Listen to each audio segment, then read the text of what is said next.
விருப்பத் தேர்வு இழப்பீட்டுத் திட்டம். மோட்டார் வாகன விபத்துக்களால் ஏற்படும் மூன்றாம் தரப்பினரின் மரணம் அல்லது நிரந்தர இயலாமைக்கு இலங்கை காப்புறுதி ஒழுங்குமுறைப்படுத்தல் ஆணைக்குழு மோட்டார் வாகன விபத்துக்களால் ஏற்படும் மூன்றாம் தரப்பு பாதிக்கப்பட்டவர்களின் மரணம் அல்லது நிரந்தர ஊனத்திற்கு இழப்பீடு வழங்க விருப்பத் தேர்வு இழப்பீட்டுத் திட்டத்தை செயல்படுத்தியுள்ளது. பொறுப்பை அனுமதிக்காமல் OCS இழப்பீட்டை வழங்குகிறது. இந்த திட்டத்தின் கீழ் இழப்பீடு பெற தகுதியானவர்கள் யார்?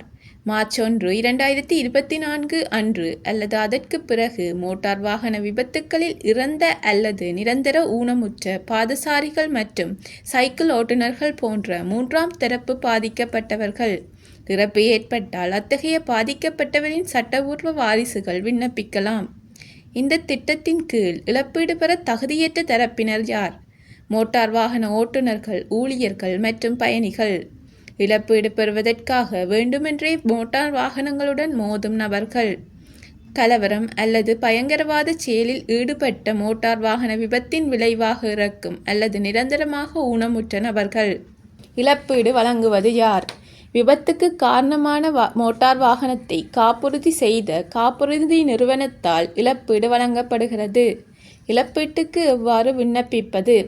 IRCSL-ஆல் வெளியிடப்பட்ட 2025 ஆண்டின் சுற்றறிக்கை இலக்கம் 1 வழங்கப்பட்ட விண்ணப்பத்தை நிரப்பி சுற்றறிக்கையில் குறிப்பிட்டுள்ள தேவையான ஆவணங்களுடன் தொடர்புடைய காப்புறுதி நிறுவனத்திற்கு சமர்ப்பிக்க வேண்டும். விண்ணப்பத்தை மூன்றாம் தரப்பு பாதிக்கப்பட்டவர் அல்லது அவரது சட்டபூர்வ வாரிசுகள் செய்யலாம்.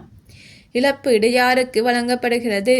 மூன்றாம் தரப்பு பாதிக்கப்பட்டவருக்கு அல்லது அவரது சட்டபூர்வ வாரிசுகளுக்கு இழப்பீடு வழங்கப்படும். இழப்பீடு எவ்வளவு?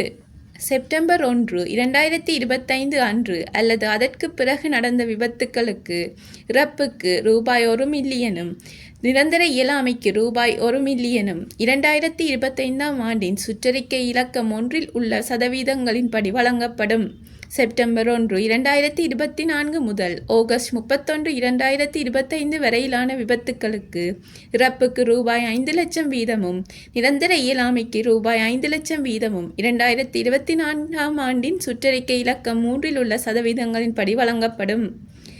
இழப்பீடு பெறுவதற்கான நிபந்தனைகள் என்ன? மரணம் அல்லது நிரந்தர ஊனம் என்பது மோட்டார் வாகன விபத்தின் விளைவாக இருக்க வேண்டும். விபத்து நடந்த திகதியிலிருந்து 12 மாதங்களுக்குள் மரணம் அல்லது நிரந்தர ஊனம் ஏற்பட வேண்டும் அல்லது ஏற்படத் தொடங்கி இருக்க வேண்டும். இறப்பு அல்லது நிரந்தர ஊனம் ஏற்பட்ட திகதியிலிருந்து 6 மாதங்களுக்குள் இழப்பீட்டுக்கான விண்ணப்பத்தை சம்பந்தப்பட்ட காப்புறுதி நிறுவனத்திடம் சமர்ப்பிக்க வேண்டும். இந்த திட்டத்தின் கீழ் இழப்பீடு பெற்ற பிறகு ஒருவர் நீதிமன்றத்தில் இழப்பீடு கோர முடியுமா? ஆம். பாதிக்கப்பட்டவர் அல்லது அவரது சட்டபூர்வ வாரிசுகள் OCS-இன் கீழ் இழப்பீட்டை பெற்றிருந்தால் நீதிமன்றத்தில் வழக்கு தாக்கல் செய்து நாட்டின் தற்போதைய சட்ட அமைப்பின் கீழ் பொருத்தமான இழப்பீட்டை பெறலாம்.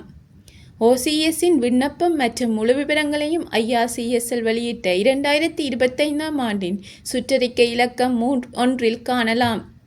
மேலும் விவரங்களுக்கு எங்கள் வலைத்தளமான ircsl.gov.lk-ஐ பார்வையிடவும் அல்லது 0112396188 என்ற இலக்கத்தை தொடர்பு கொள்ளவும்.